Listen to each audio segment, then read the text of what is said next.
রায়দিঘিতে সকালবেলা পুকুরের জলে ভেসে ওঠা এক যুবকের দেহকে ঘিরে গোটা শিপলতলা মুসলমান পাড়া শোকের ছায়ায় আচ্ছন্ন। মৃত যুবকের নাম মমতাজ মোল্লা, বয়স আনুমানিক 40।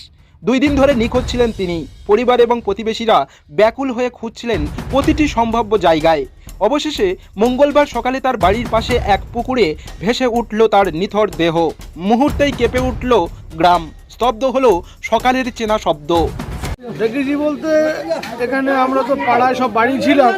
পাড়ায় একজন ছেলে খিচুড়ি আনতে যাচ্ছিল, সে লাশটা দেখতে পেয়ে পাড়া সবার কাছে খবরটা দিল। দেওয়ার পর আমরা এসে তার চারিদিকে পাড়া ভেসে সবাই এসে দেখছি, দেখার পরে লাশটা ভেসে আছে। কিন্তু বিগত 2-3 দিন ধরে ওকে খুঁজে পাওয়া যাচ্ছিল না। আমরা খোঁজাখুঁজি করছি, এখানে আমাদের আশেপাশে পাড়ায় কাজ ফাজ করে, ক্ষেত খামারে কাজ ফাজ করে, আর এমনি ঘুরে বেড়ায়। স্থানীয়রা জানিয়েছেন, দীর্ঘদিন ধরেই মানসিক অবসাদে ভুগছিলেন মমতাজ।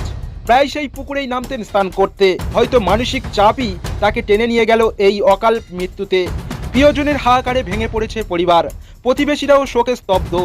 যেন অবিশ্বাস করতে পারছেন না, একে বেঁকে হাসতে থাকা মমতাজ আর নেই।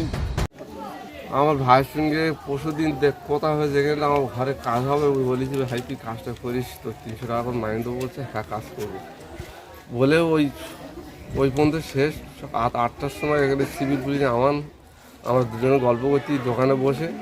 ও আমার দেখেছে, বড়দা তুই ঘরে যাবি না এখন মধ্যে দেরি আছি? আমি বলি হ্যাঁ যাবো। বলার পরে তারপরে এবার আমরা টোটে আসছি, 3 জন আছি।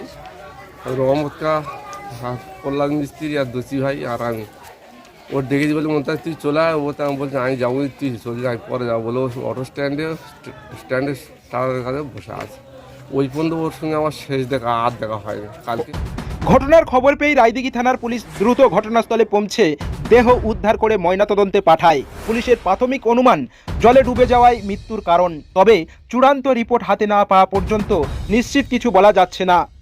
পাড়ার মানুষ বলছেন, চাপা দুঃখটা ওর চোখে আমরা বুঝতাম, কিন্তু ভাবিনি এভাবে শেষ হবে। নিস্তব্ধ বাতাসে ভেসে আসছে কান্নার সুর। এক অজানা শূন্যতায় গ্রাম আজ অবরুদ্ধ। মমতাজের অকাল প্রয়াণে অশ্রু ভেজা রায়দিঘি আজ যেন নিজের এক প্রিয় সন্তানকে হারালো। রায়দিঘি থেকে নুরুদ্দিনের রিপোর্ট, BNTV।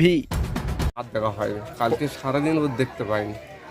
এবার কাজ করার জন্য মিস্ত্রি এসেছে, ওকে খুঁজে দিয়েছে এখানটা, তো ও দেখতে পাইনি। তা বলছি হয়তো কাজ করার ভয় তো হয়তো ঝুঁকি বলা, হয়তো কোথায় পাইলেছে কি কোথায় গেছে, ওই শেষ দেখা। আর আমার সঙ্গে আর কোনো কথা। আজকে সকালে মূলত কি ঘটনা?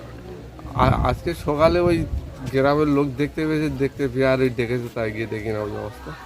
পুকুরে ভেসেছিল? হ্যাঁ পুকুরে ভেসেছে। নিখোঁজ ছিল ওই কালকে সারাদিন ওকে দেখতে পাইনি। কালকে সারাদিন, পরশুদিন 8টা পর্যন্ত রায়দিঘি কাছারি দেখা হয়েছিল। ও আমার দেখেছে ঘরে যাবি। আমি যখন দেখেছি ও তখন আর আসে না, বল তুমি যাও আমি যাই। পরে কিভাবে এই ঘটনা ঘটতে পারে বলতে পারছি না,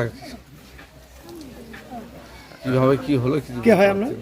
আমার মেজো ভাই, আমি বড়, ও আমার মেজো, আমার 4 ভাই। আপনার নাম?